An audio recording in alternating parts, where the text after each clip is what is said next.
Welcome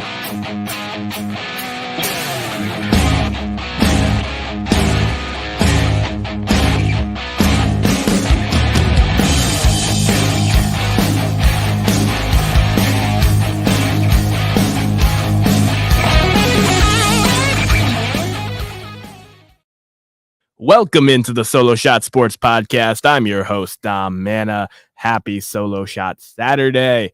Apologies for the technical issues when I started up the stream the first time.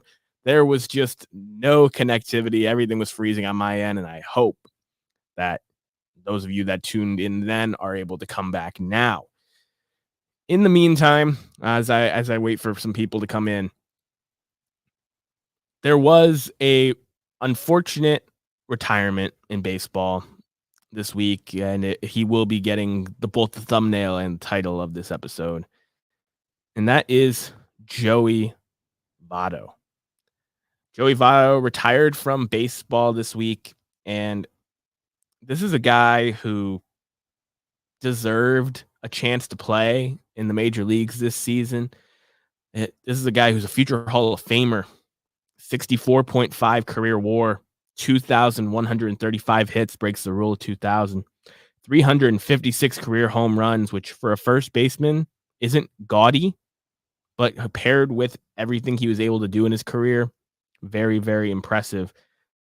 294 career hitter. He won a Gold Glove, was a 6-time All-Star, and won an MVP. This is a consummate professional, a guy who scored over 1,100 runs, drove in over 1,100 runs in 17 seasons. A guy who led the league in walks 5 different times and struck out less than 300 more times than he walked. And I think that's super impressive. Strikeouts in today's game, especially for power hitting corner infield positions, are super common.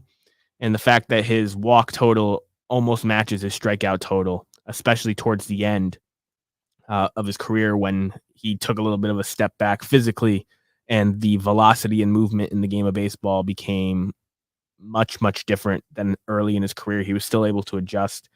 He was still able to walk about half as much as he struck out towards the end of his career, when he was walking more than he struck out for many, many seasons during his prime. This is a guy whose career slash line, like I said, 294 career hitter, 409 on base, 511 slug. He was so close to the perfect slash line, people call it, of 300, 400, 500 for their career. 920 career OPS, 144 career OPS plus, over 3,700 total bases in his career. And as a guy who was intentionally walked 147 times, which is not a lot compared to Barry Bonds, but in general is a lot of intentional walks. He actually led the league in intentional walks 3 times during his prime because he was such a feared hitter and was in double digits many, many years just to keep his bat on his shoulder. I know Joey Votto isn't the most popular player to ever play the game. I understand some people really love him. Some people really dislike him. But he kept it honest. He truly loved the game of baseball, appreciated being a baseball player for a profession. This is a guy who read the Ted Williams book of hitting religiously, kept it in his locker every single year of his big league career, and approached hitting as a true craft, as an art form. A guy who I'm truly going to miss getting to watch. It's truly the end of an era, as you see the first baseman of the 2010s was such a loaded position with Pujols and Cabrera and Prince Fielder and Joey Votto, to name a few. But it's kind of the end of an era with those 2010s elite first basemen. There are a handful of guys that are still walking around, but from the cream of the crop of that generation, they're all gone now. And it really stinks because Joey signed as a Canadian, signed with the Blue Jays to a minor league contract and said that he was going to earn his way onto the field. And despite the Blue Jays' struggles this season, he was not able to stay healthy down in the minors, wasn't able to really force himself into a promotion, which was unfortunate. And Joey Votto hanging it up. I hate to see him go out this way. I almost wish that he just walked away at the end of last season when the Reds fan base gave him a really touching standing ovation. But I respect him for trying to make it work and saying that he just wanted a chance, and the game will tell him if he needs to walk away. And I guess that is what the game has told Joey Votto, is that it is his time. Joey will be remembered fondly by baseball fans and will be a Hall of Famer. I'm assuming on the first ballot. I do think there are going to be some traditional voters that are still in the pool when he hits it, where he might not make it first ballot, might have to wait a few years. But when you're looking across Hall of Fame first baseman in the analytical minds with WAR, OPS, on base, things like that, he is in the top 10 in almost all those categories for a first baseman all time. And then he has really solid counting numbers to go along with it. Like I said, 2,100 hits and 356 career home runs. So Joey Votto, enjoy retirement. And I can't wait to see you get celebrated in Cooperstown in the next decade. There has been, though, on a positive note, the fastest 40-40 home run stolen base season in Major League Baseball history. And it belongs to the unicorn himself, Shohei Ohtani. 6.5 WAR this season as a full-time DH. Really awesome. 146 hits. Great. 292 batting average. 40 home runs and 40 stolen bases. He got to 40-40 on a walk-off grand slam. I just can't believe we get to watch this guy. And I feel like even with all the attention he gets, it's not enough. If there were cameras and microphones everywhere in the time of Babe Ruth, there would be no shortage of people talking about him. And Shohei Ohtani, man, it's special. The fact that as a full-time hitter, he's having this success. He's 6 home runs away from tying his career high. He's already got his career high in stolen bases. He's only been caught 4 times, by the way, with 40 steals. Pretty insane. 1 out of every 11 times he gets caught. He's walked 69 times to 128 strikeouts, 378 on base, leads the league with a 614 slugging and a 992 OPS, 175 OPS plus this season. The first Dodger to hit 40-40. And not to take away from this amazing accomplishment, because Shohei Ohtani's always had that 20-20, 30-30 potential as a pitcher and hitter. But as a full-time hitter, he doesn't have to worry about his arm as much and can, be more aggressive on the base pad, especially as a leadoff hitter. I think he's going to be the first player to ever hit 50-50. I think that's going to be the goal. He's got a couple days here left in August, and then he's got the month of September to get 10 home runs and 10 stolen bases. I think he can do that with the pace he's currently on. And a 50-50 season, that's an unquestioned MVP. 40-40 as a DH is pretty dang hard to argue with. But 50-50, the first ever, is magical. And I just want to talk about the 40-40 club for a second. And it's not to take away from Shohei Ohtani, who is now the 6th member of this club.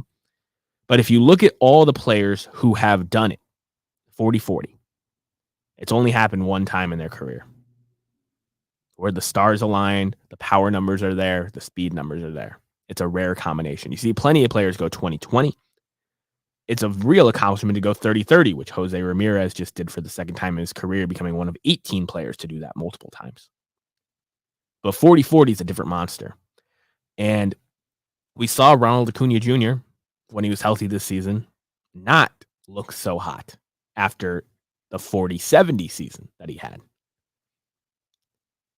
I just hope that Shohei Ohtani does not get burnt out from this output that he's putting on this season, because I want him to come back and pitch at the top of the Dodgers rotation and hit 30-40 bombs a year for the next 5 to 10 years.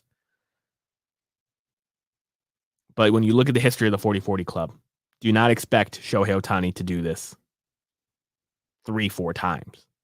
If he does it a second time, I'll nod my head because he's a unicorn, but this is not a common thing. It's not something we should be taking for granted. It's amazing that we get to watch it. I don't think that it's a coincidence that with the new rules and the larger bases, that stolen bases and the opportunity for 40-40 seasons has increased slightly, as we've seen Ronald Acuna and now Shohei Ohtani be able to take advantage of it. I would not be shocked if down the line a Bobby Witt Jr. is able to go 40-40 in this base running format with his kind of power. But it's still super, super rare in the history of the sport. Like I said, 18 players have done 30-30 multiple times. So there's a laundry list of guys that have done it once. There's only 6 men now that have done 40-40 in a season. And Shohei Ohtani puts himself on the list as a full-time DH. Absolutely crazy. And I think he's basically icing on the cake for his 3rd MVP award this season. Now the Mariners have had a rough season, especially offensively. I mean, their rotation's been really, really good. Their closer has been Munoz has been money for almost the entire season.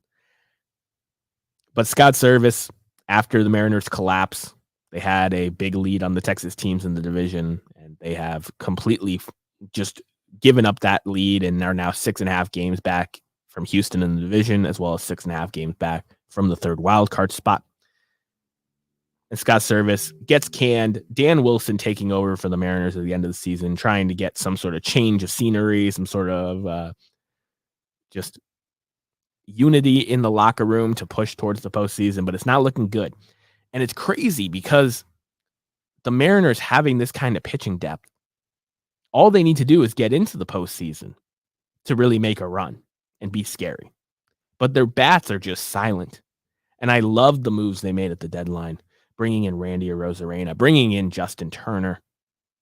Those are kind of guys that have been there before, are professional hitters. Neither one of them are at the height of their powers right now. Julio Rodriguez has still not came alive in the second half like he had the last couple seasons. Cal Raleigh hits a lot of home runs, but strikes out a ton. This Mariners team needs to invest in the lineup. They need to make a move this offseason for a legitimate bat to help this team. Because Mitch Garver, who's a quality player, should not have been your big offensive free agent signing. Jorge Polanco, who's a solid player up the middle, but far away from his all-star form, should not have been your big trade of the offseason. You've shown with Julio Rodriguez and Luis Castillo that you're willing to spend some money. Go out there and get a dang bat that can carry this offense, that can uplift and give better looks to the other guys in the lineup.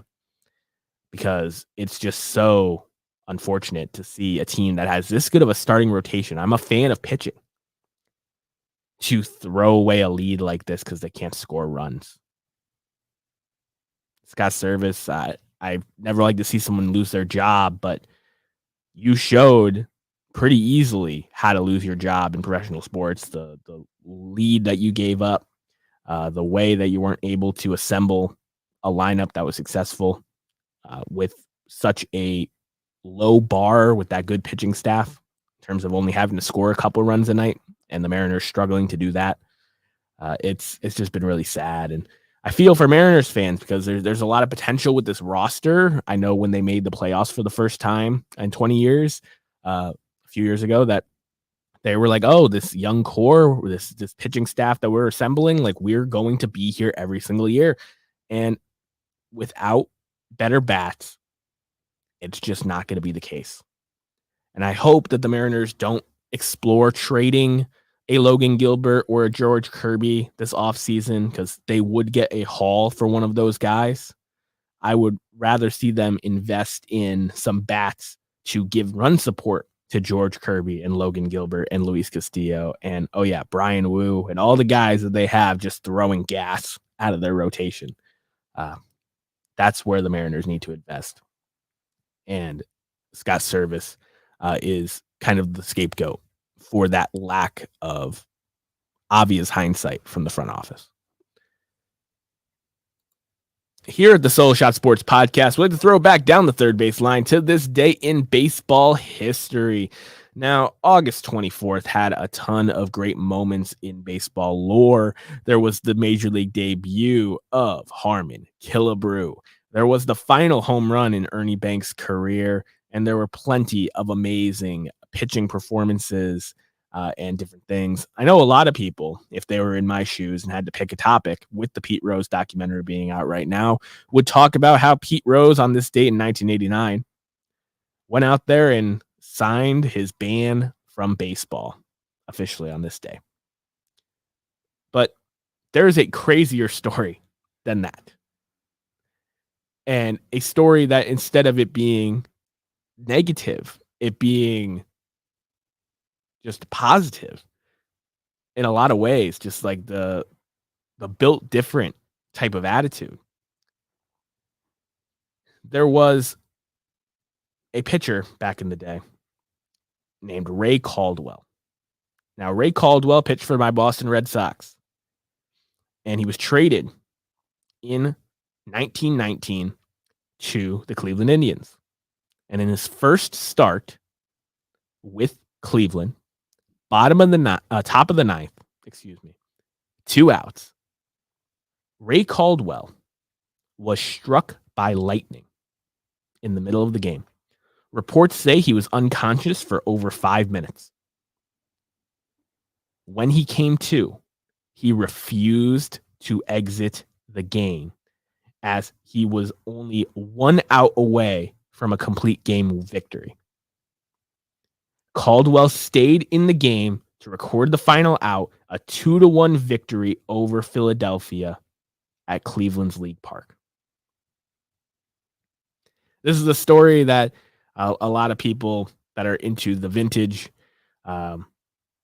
era know about, but I don't think there's enough modern fans that realize some of these pre-war stories and how crazy they are. Whether I talked about the replacements with Ty Cobb or Ray Caldwell on this date in 1919, getting struck by lightning in the top of the ninth and staying in the game to help Cleveland win the game. This is storybook type stuff. This is stuff that we would hear from a crazy idea in a movie.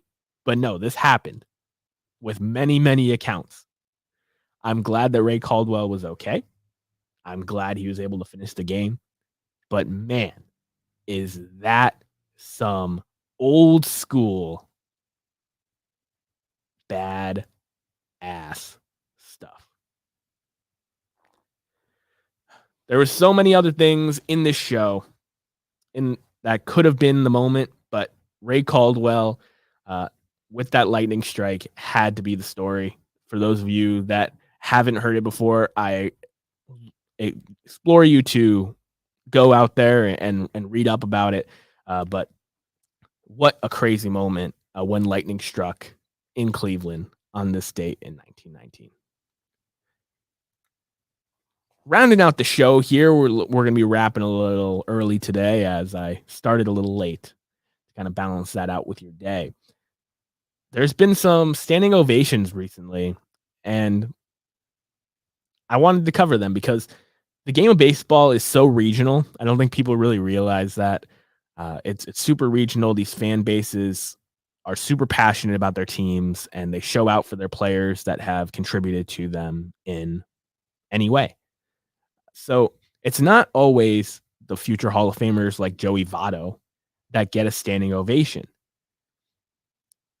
Sometimes it's a player like Javier Baez, who by all deep stats has been one of the worst hitters in baseball the last couple seasons, not just this season.